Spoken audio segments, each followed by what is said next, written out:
What's going on, Jeromes? So the pie in the sky vision and dream is for the Vikings to trade up into the stratosphere and get their quarterback, Drake May, Jaden Daniels, JJ McCarthy, blah, blah, blah, blah, blah, blah, blah. But of course, Kwesi is already looking into that, acquiring that number 23 overall pick from the Texans. So the Vikings do have the ammunition to move up, although they could just stick a pick. That could certainly work out. But yeah, the dream of a lot of fans is moving up to the east side, finally got a piece of the pie. Now, when we've talked about the Vikings trading up, like, we've already come to peace that it'll probably cost 11-23 and probably a future first rounder. We try to piecework things together with other ancillary parts, but it's probably going to cost 3 ones. Now, a lot of Vikings fans do have some pushback on that. They're like, well, why would it cost 3 ones? Like, why would you do that? When you look at the trade charts of Fitzgerald Spielberger is like, oh, well, I mean, it's actually more points of 11-23 versus number 3. Or if you look on the PFF simulator, I mean, you can trade 11 and 23 for number 3 and all that stuff. Why giving up more assets, bro? Well, a couple things here. Number one, what's it going to cost to trade up? It's going to be more than you think, and also basically just throw out the trade charts. And that's exactly what Field Yates put out on the social medias today. So he's responding to a Vikings fan who was basically saying that, hey, the trade chart says that we can move up. Field Yates, go. I see this sentiment a lot from Vikings fans in regard to the cost of a trade up from 11 to 4 or 5. While 11-23 for 4 or 5 does align on the draft value charts, those charts don't account for the competing offers that will drive up the price or the quarterback premium. I really think the cost of a trade up would be 11-23 and more valuable chips. And he's right.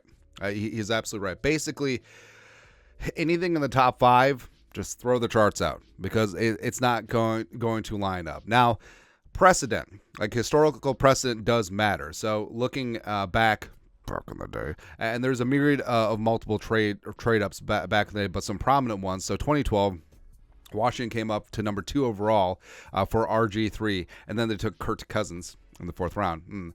But the Rams got a haul, but then they squandered it. Basically just whatever. But the whole thing about it is they moved from 6 to 2.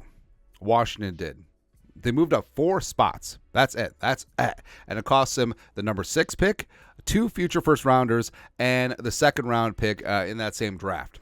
So that is a haul. That is a haul, and that matters much more than trade chart values. And you can go the Jimmy Johnson, you can go the Fitzgerald Spielberger, you can do whatever chart you want, and also people can cherry pick whatever chart suits their purposes, which it happens, man. But even the Mahomes trade. So the Chiefs came up from 27 because remember they went 12-4 the year before they drafted Mahomes. They got up to 10, which isn't even in the top 5. Beep, up, boop, hashtag math. And that costs them a first rounder in 27, a 3rd rounder that year, as well as a future first round pick. So, I mean, that's still a pretty sizable jump and pretty decent compensation. And, of course, the Trey Lance one is the trade that is probably most close to the Vikings, since the Niners in a couple moves moved from 12 to 3 ultimately. The Vikings are looking to move from 11 to 3. Now, yes, the Eagles were involved too, but whatever. But at the end of the day, it cost the Niners 3 first-round picks, including number 12 overall, as well as a future 3rd rounder. So it's kind of spendy. That is kind of spendy. And frankly, if you put the Trey Lance trade in the Fitzgerald Spielberger chart, so equivalence would be the Patriots at number 3, and then the Broncos at number 12. Again, teams don't really matter. We're just using the draft positions. So remember, it was 3 ones and a future 3rd round pick.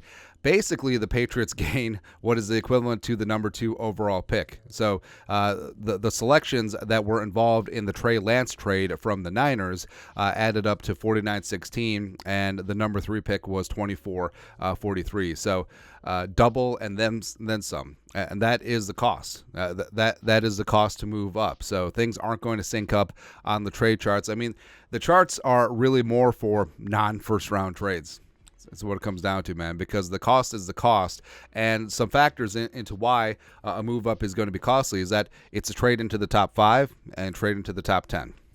And basically, you can sort of throw out the charts in those spots. The quarterback tax. So When you're moving up for a QB, it's generally going to cost you more than, say, I don't know, when the Saints moved up for Marcus Davenport from back in the day. Also, you have competing bids. You do have the Giants potentially moving up from 6. You do have the Broncos from 12. You do have the Raiders from 13.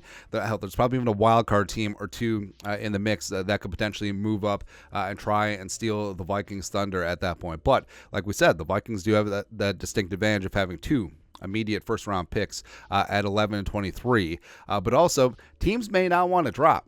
So if you look at the Patriots, the Cardinals, and the Chargers, they're not going to move down just to move down, right? So they could stick and pick. They could get their choice of the. They took Patriots could take a quarterback. The Cardinals and the Chargers could take wide receiver 1 or offensive tackle 1, one of the two. But if they want to move down, the juice is going to have to be worth the squeeze. And throw out the damn charts. Like, the Cardinals are not going to trade for 11 and 23. I don't care what the chart says. The Chargers are not going to trade 5 for 11 23. I don't care what the chart says. So basically, that's what it comes down to. Where it probably, hell, even a move up to 4. Say that quarterback TBD falls to 4, and one of the big 4 is going to. And say that the Giants are in. Say that the Broncos are in. Say that the Raiders are in. And they're legitimate bids and not just Monty Ossenford, the pride of Minnesota Morris, BS, and the Vikings.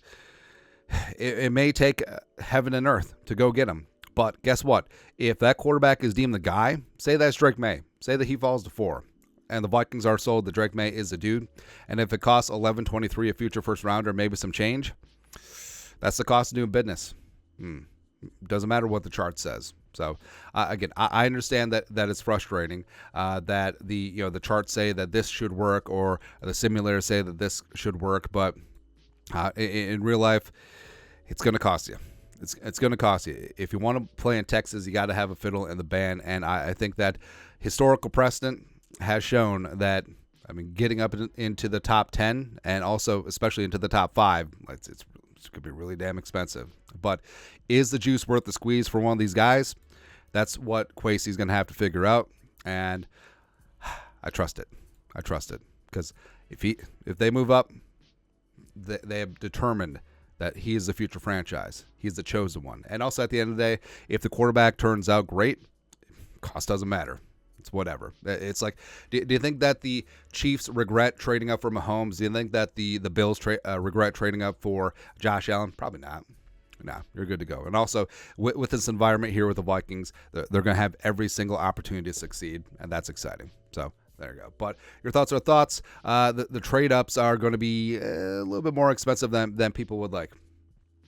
Is what it is. Let us know your thoughts and our thoughts in the comment section below. Subscribe for daily Vikings takes. Want to support the work? Put a little something in the Venmo. But till next time, Skull Production Value.